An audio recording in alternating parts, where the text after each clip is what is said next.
స్వామి creations 4/6 ప్రేక్షకులకు నమస్కారం.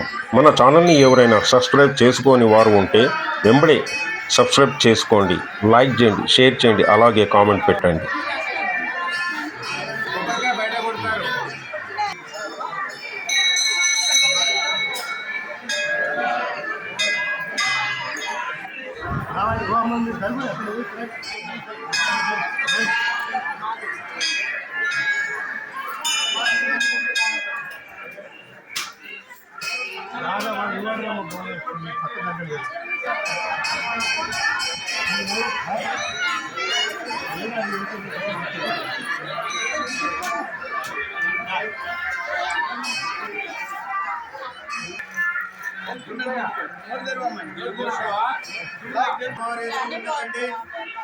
భక్తులు